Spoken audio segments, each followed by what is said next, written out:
da sua trajetória, já aconteceu de você se surpreender de que você teve quedas no percurso?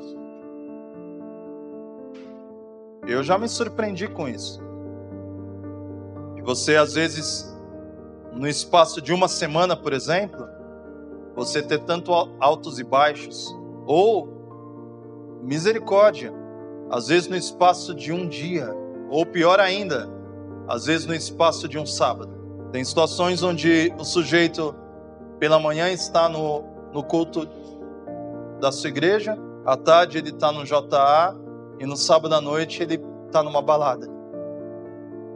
Às vezes no espaço de 24 horas, ele viveu uma montanha russa de situações. E não é bom que seja assim.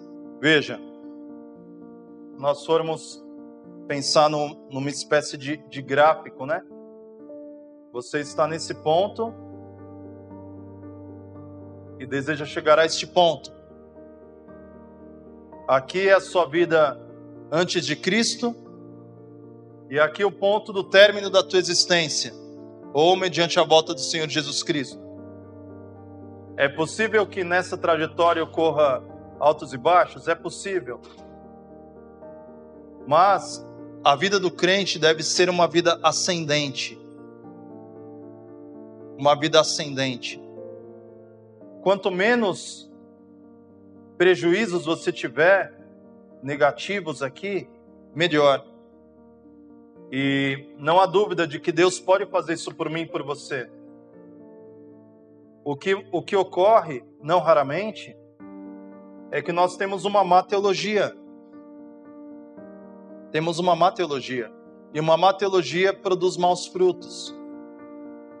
Eu tive uma má teologia durante muitos anos. Eu, ainda já no ministério, né? Eu, infelizmente, e com tristeza eu posso dizer, eu tive uma má teologia. Eu não fui doutrinado, ensinado a respeito de vitória sobre o pecado. Não foi uma ênfase. Não, na verdade, nunca se falou isso no seminário. Nós não somos educados como pastores a, primeiramente, nos apropriarmos do poder de Deus que nos dá vitória sobre o pecado. Em segundo plano, pregar isso às igrejas. Imagina igrejas sendo doutrinadas ano após ano de que nós podemos vencer, de que nós podemos lutar e sermos perseverantes, que o poder de Deus é capaz de nos livrar de toda e qualquer imundície. Imagina desde crianças sermos ensinados assim. Imagina na escola sabatina, nos cultos domésticos, crianças sendo ensinadas como uma visão militar da coisa, assim, de que nós somos soldados de Cristo. Mas infelizmente não somos ensinados assim. E por não sermos doutrinados de forma adequada, correta e contundente nessa mensagem, infelizmente estamos como estamos. E é por isso que dá margem para entrar um outro evangelho. E é o que diz aqui no verso 6, um outro evangelho. Você sabe que Satanás, infelizmente, ele tem uma ambição. A ambição de Satanás, conforme é descrito aqui em 2 Tessalonicenses capítulo 2, verso 4, o qual se opõe e se levanta contra tudo que se chama Deus, ou é objeto de culto, a ponto de assentar-se no santuário de Deus, ostentando-se como se fosse o próprio Deus. Essa é a ambição de Satanás. A ambição de Satanás é ser adorado. Veja, Satanás usa cachaça para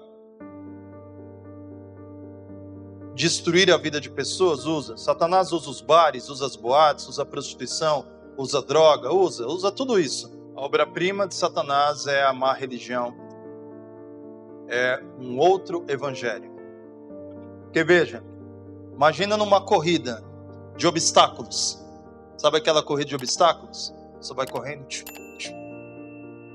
Você nasceu, vamos supor, você nasceu numa família ímpia, não te dava nenhuma estrutura, não te dava nenhum estímulo nos caminhos do Senhor, e aí na adolescência você acabou, sei lá, fumando, bebendo, se prostituindo, conhecendo uma coisa ou outra, até que o Espírito Santo trabalha na tua mente. Aí, mesmo sem estar afiliado a nenhuma religião, você começa a falar, opa, eu não quero mais isso. Aí você passa o obstáculo das drogas, passa o obstáculo dos vícios, passa o obstáculo das noitadas, passa o obstáculo da violência, passa o obstáculo da criminalidade. Você se torna um bom cidadão.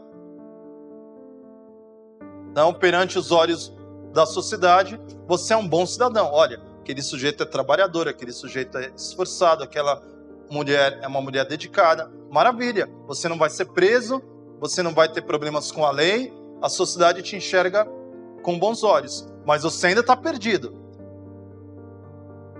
Você não foi resgatado pelo Senhor, você só foi uma pessoa inteligente. Entendeu que aquele caminho te conduziria à morte. Maravilha, o diabo está te observando. Ele fala, caramba, todas as cascas de banana que eu coloquei no caminho, ele conseguiu se desvencilhar. Já sei, ele é um sujeito com escrutínio, é um sujeito que tem ética. Eu vou colocar um outro evangelho na frente dele. E muitos caem. Então a roupagem mais ardilosa que o inimigo tem é uma roupagem religiosa. É uma roupagem que seduz o coração de pessoas crédulas, pessoas tementes a Deus e que são desviadas para outro evangelho. Isso já acontecia nos dias de Paulo. Isso tem acontecido ao longo de toda a era cristã. A obra-prima do diabo é um outro evangelho. A obra-prima do diabo é a má religião. E o que Paulo vai apresentar daqui até o final é uma distância, um abismo, uma bifurcação entre a religião segundo Deus e a religião segundo a carne. Esse é o resumo da carta de Paulo aos Gálatas. IAG, juntos avançaremos.